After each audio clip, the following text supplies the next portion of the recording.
Assalamualaikum warahmatullahi wabarakatuh. Saya Misilianti dengan stambuk A1 H1200090. Saya akan memaparkan materi pengantar pendidikan dari bab 1 sampai bab 4, di mana bab 1 membahas tentang sifat hakikat manusia. Wujud sifat hakikat manusia adalah sifat yang membedakan dengan makhluk lainnya. Kemampuan yang berupa kemampuan menyadari diri. Kemampuan menyadari diri maksudnya karakter atau sifat pada diri manusia tidak sama antara manusia satu dengan lainnya. B. Kemampuan bereksistensi. Kemampuan bereksistensi adalah kemampuan menempatkan diri, misalnya pendekatan antara guru dan siswa. Belajar mengantisipasi sesuatu keadaan dan peristiwa. C. Pemilik kata hati. Pemilik kata hati atau kata hati berarti dapat membedakan perbuatan baik atau benar dan buruk atau salah sebagai manusia. D. Moral. Moral yang sering juga disebut etika, tetapi etika tidak sama dengan etiket atau sopan santun. Orang yang memiliki etiket yang baik belum tentu moralnya juga baik. Seseorang dikatakan bermoral tinggi karena ia menyatukan diri dengan nilai-nilai yang tertinggi. E. Menyadari hak dan kewajiban. Hak dan kewajiban. Hak adalah sesuatu yang masih kosong. Artinya, meskipun hak tentang sesuatu itu ada, belum tentu seseorang mengetahuinya. Misalnya, hak memperoleh perlindungan hukum. Kewajiban. Kewajiban bukan berarti sebuah beban, melainkan keniscayaan. Artinya, selama seseorang menyebut dirinya dan mau dipandang sebagai manusia, maka kewajiban itu menjadi keniscayaan baginya. F. Kebebasan yang bertanggung jawab. Rasa kebebasan adalah rasa yang bebas, tidak terikat yang sesuai dengan kodrat manusia. Bertanggung jawab yaitu dapat diartikan sebagai keberanian untuk menentukan bahwa suatu perbuatan sesuai dengan tuntutan kodrat manusia. Kemampuan menghayati kebahagiaan. Kemampuan menghayati kebahagiaan yang lahir dari kehidupan manusia. Penghayatan hidup yang disebut kebahagiaan, misalnya senang, gembira, bahagia, dan lain sebagainya yang mirip dengan kebahagiaan. 4 dimensi hakikat manusia. 1. Dimensi keindividualan merupakan kepribadian yang menjadi suatu keutuhan yang tak lagi bisa dibagi-bagi. Dimensi kesosialan merupakan dimensi yang dilihat dari tingkah laku manusia dalam kelompok sosial, keluarga, dan sesama lainnya, serta penerimaan norma sosial dan pengadilan tingkah laku. 3. Dimensi kesusilaan merupakan suatu penghayatan dan pelaksanaan nilai-nilai yang luhur tanpa syarat atau pamrih. 4. Dimensi keberagaman. Pada hakikatnya manusia merupakan makhluk yang religius, beragama menjadi suatu kebutuhan manusia karena manusia merupakan makhluk yang lemah sehingga membutuhkan tempat untuk bernaung, bertopang, dan agama menjadi sandaran vertikal manusia. Pengembangan dimensi terdiri atas 2, yaitu pengembangan utuh, pengembangan yang tidak utuh. Pengembangan yang utuh apabila semua dimensi berkembang baik dari aspeknya maupun dari arah pengembangannya. Pengembangan yang tidak utuh apabila hanya salah satu atau sebagian dari dimensi yang berkembang. Hubungan manusia terdiri dari 3, hubungan vertikal, horizontal, dan hubungan konsentris. Hubungan vertikal yaitu hubungan antara manusia dengan Tuhan Yang Maha Esa. Hubungan horizontal yaitu hubungan antar sesama manusia. Hubungan konsentris, hubungan dengan diri sendiri. Disiplin dan pelanggaran disiplin. Disiplin diri menurut Soemarjan 1990 meliputi 4 aspek, yaitu disiplin rasional, di mana disiplin rasional bila terjadi pelanggaran menimbulkan rasa salah. Disiplin sosial, jika dilanggar menimbulkan rasa malu. Disiplin efektif, jika dilanggar menimbulkan rasa gelisah. Disiplin agama, jika dilanggar menimbulkan rasa berdosa. 2. Pengertian pendidikan dan unsur-unsur pendidikan. Pendidikan adalah pembelajaran pengetahuan, keterampilan, dan kebiasaan sekelompok orang yang diturunkan dari satu generasi ke generasi berikutnya melalui pengajaran, pelatihan, dan penelitian. Beberapa pengertian pendidikan berdasarkan fungsinya. Pendidikan adalah proses transformasi budaya. Maksudnya, pendidikan sebagai proses transformasi budaya yaitu nilai-nilai pewarisan budaya yang mengalami proses transformasi dari satu generasi ke generasi berikutnya. 2. Pendidikan sebagai suatu proses pembentukan kepribadian, yaitu pendidikan diartikan sebagai suatu kegiatan yang sistematis, sistemik, terarah kepada terbentuknya kepribadian peserta didik.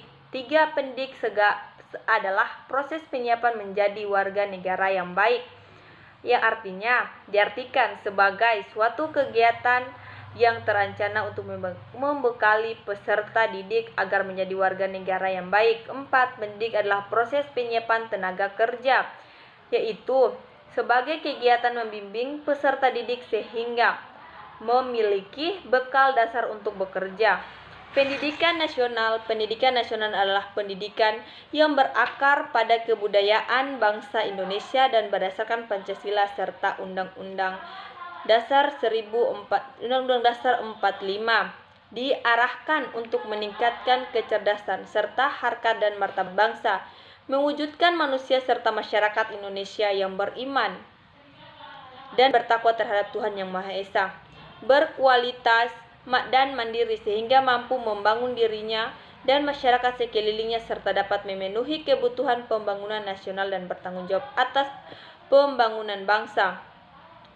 Unsur-unsur pendidikan. Di dalam unsur-unsur pendidikan terdiri dari beberapa. Yang pertama, ada A. Pendidik, B. Peserta didik, C. Materi, D. Metode, E. Media, F. Evaluasi, G. Tujuan. Pengertian sistem. Sistem adalah suatu kebulatan keseluruhan yang kompleks atau terorganisir, suatu himpunan atau perpaduan hal-hal atau bagian-bagian yang membentuk suatu kebulatan atau keseluruhan yang kompleks atau utuh. Ciri-ciri umum sistem yaitu sistem merupakan suatu kesatuan yang berstruktur. Kesatuan yang tersebut terdiri dari sejumlah komponen yang saling berpengaruh. Masing-masing komponen mempunyai fungsi tertentu dan secara bersama-sama melaksanakan fungsi struktur yaitu mencapai tujuan sistem. Pendidik sebagai suatu proses yang sistematis dan sistemik. Pendidikan dikatakan sebagai proses yang sistematis karena dilaksanakan secara prosedural dan terarah. Pendidikan dikatakan sebagai proses yang sistematik karena pendidikan merupakan sesuatu proses yang terdiri atas berbagai unsur yang saling mempengaruhi untuk tercapainya suatu tujuan pendidikan. Bab 3. Landasan dan asas-asas pendidikan. Landasan pendidikan terdiri dari beberapa landasan. Yang pertama, landasan filosofis. Landasan filosofis merupakan landasan yang berkaitan dengan makna atau hakikat pendidikan. Landasan sosiologis. Landasan sosiologis adalah acuan atau asumsi dalam penerapan pendidikan yang bertolak pada interaksi antar individu sebagai makhluk sosial dan kehidupan bermasyarakat. Landasan kultural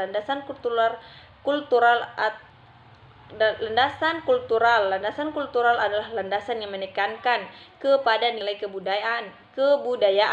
Landasan psikologis adalah pemahaman terhadap peserta didik yang berkaitan dengan aspek kejiwaan.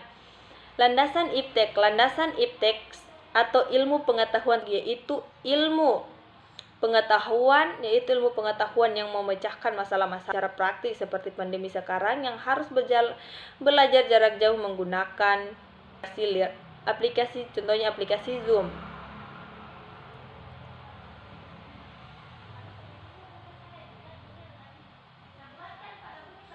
Asas pendidikan merupakan sesuatu kebenaran yang menjadi dasar atau tumpuan berpikir baik pada tahap perancangan maupun pelaksanaan pendidikan. Asas pendidikan terdiri dari 3 asas yaitu asas Tutwuri Handayani merupakan semboyan Ki Hajar Dewantara Suwardi Suryaningrat.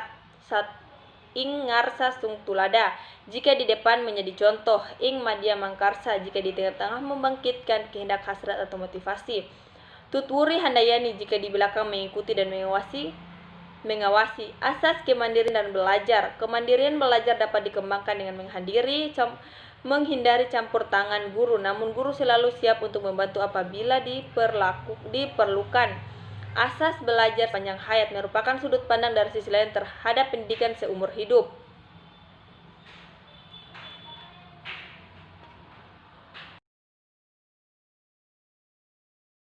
Bab 4.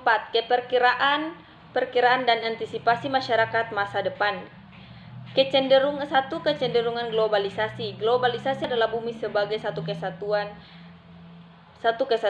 Bumi saling ketergantungan dan transparan, artinya di bumi ini sesungguhnya kita satu, tetapi kita hanya dibatasi oleh administrasi di atas kertas, tetapi di tanah tidak ada batasnya.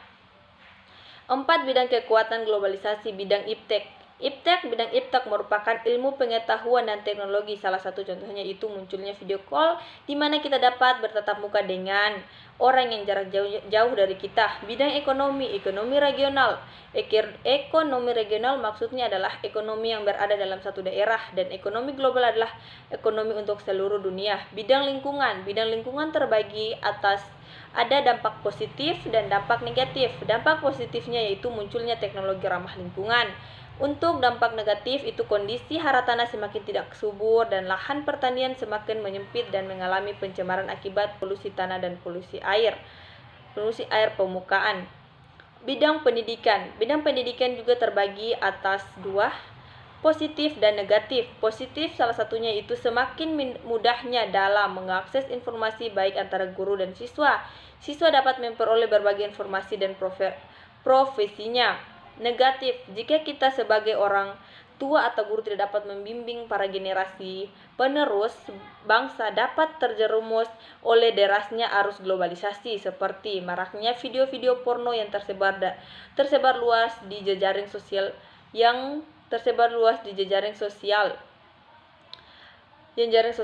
mudah diakses oleh para generasi bangsa kita.